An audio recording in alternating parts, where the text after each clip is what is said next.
благодаря на моя Бог, но ще застана там отпреди за малко, ще ви отнема 5 минути от времето, защото само моя Бог заслужава.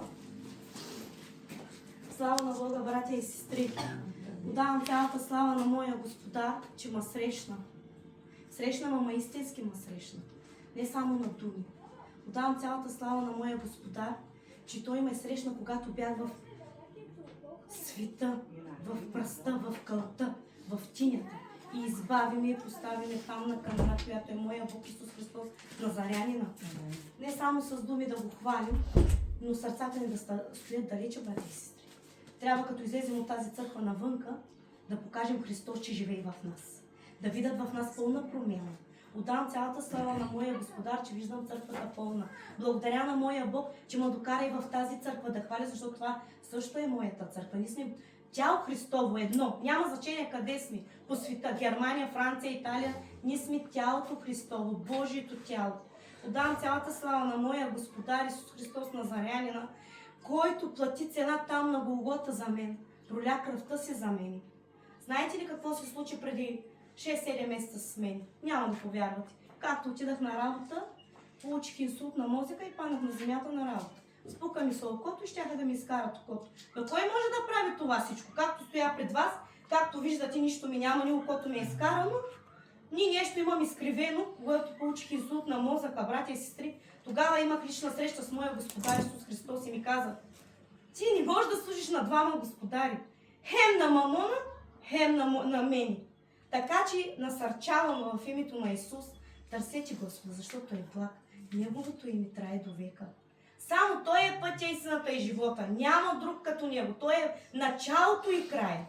Той е всичко. Благодаря на моя Господ, спрях с всичко, братя и сестри. На мен слабостта ми беше кючеците. Но благодарим на Бога, че моя Бог наистина ме срещна, промени всичко в мен. Но най-вече и промени моя мъж. Защото и двамата му служим и истински с дух и истина. При Бога няма аз имам слабост, аз имам това, аз имам онова, като изляза от тук и ще се правя каквото искам. С тази уста не може да го благославим, братя и сестри, и не може да проклинам. С тази уста можем само да хвалим моя Бог Исус Христос Назарянин, защото само Той заслужава. Затова направих това, говорих с пастора. Искам за Божията слава, защото няма да ми стигне времето да му благодаря какви чудеса е вършил с мен. Другата седмица в сряда, братя и сестри, каня във всички да дойдете в домът ни. Ще правим за славата на Господа всичко е. Нищо да не е за човеци, всичко е за славата на Господа. И ви насърчавам, като излезете от тук, покажете Христос във вас. И ще видите, ако видят промяната във вас, тогава всички ще се покаят цялото село. Затова Бог ме е изпратил тук. Отдавам цялата слава на моя Господ, защото Бог иска това село да служи на Господа. Не само с устата си да дойдем тук за 2 часа. Халелуя, амин. Бог не иска аминковци, Бог иска истински служители, войници на Бога, които може да излезеш отвънка и да покажеш, че Христос живее в теб. За това насърчавам, като излезете от тази врата навънка, да покажете Христос, тогава Бог ще ви оцени. Тогава ще разберем дали сте християни. Защото ако си отворя Фейсбук, си знаете, прокарник, аз така му викам и тиктоците, нямаме разлика между християни и светски. Просто не се отличаваме, братя и сестри. Затова ви насърчавам, искам си прошка, ако съм ви обидела нещо, но просто моя Бог ме изпрати да говоря точно за тази църква, защото тя е също моя църква. Също аз съм си от тук, мъжът ми е от тук, аз също ставам това член на вашата църква. Благодаря на моя Господ, затова идвам да ме насърча. Моя Бог, ако исках да служа, ето аз идвам на почивка, но аз искам да ходя за моя Бог. В неделя цял ден ще съм на друго място. Бог и там ме изпрати. Но първо, вярвате ли ми, че моя Бог ме изпрати точно за тази църква? Говореше ми, това става няколко месеца, когато имах истинска промяна с моя мъж и служим в църква Петенберг Благодат в Германия. Благодаря на моя Бог, че там изпрати истински служители, нашите пастори, Веселини Надя се казват. Чрез тях се променихме.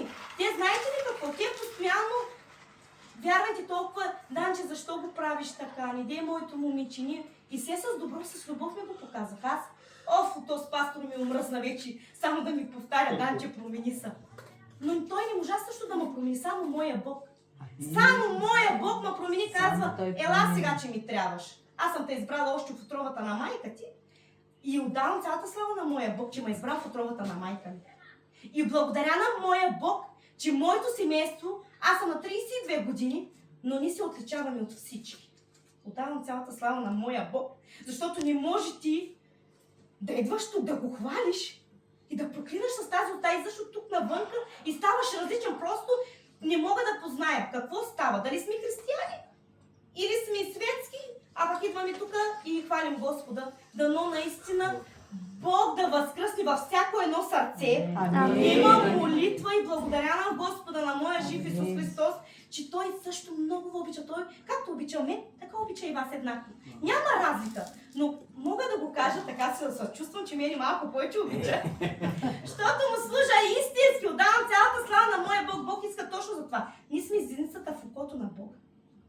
Ти ако му служиш и Той вижда, че се жертваш за Него, и му служиш, аз се отказах от кичеци, аз се отказах от тиктоци, аз бях първата на тиктоците, всеки ден без тикток не можех, но давам цялата слава на моя Бог. Ни тиктоци, ни фейсбуци, ни такива работи имам, използвам ги, но не качвам нищо. Ако кача, само ще качвам за моя Бог. Нищо друго, братя и сестри. И отдавам цялата слава и благодаря за пасторката, че я виждам здраво, защото имахме моление много за нея. Молихме се. Отдавам цялата слава на моя Бог, че работи с вас, с пасторите. Отдавам цялата слава на моя Господар. Но моя Бог иска да чуете, в сряда заповядайте да чуете моите свидетелства. Много са, братя и сестри. Затова само отделих малко време да ви поканя. Поискай цялото село да заповяда, всички да заповядат. Бог иска такива хора като нас, истински разкаяни, покаяни. Благодаря ви, че ме изслушахте, че ми дадахте това време. Бъдете благословени, ще ви очаквам в сряда.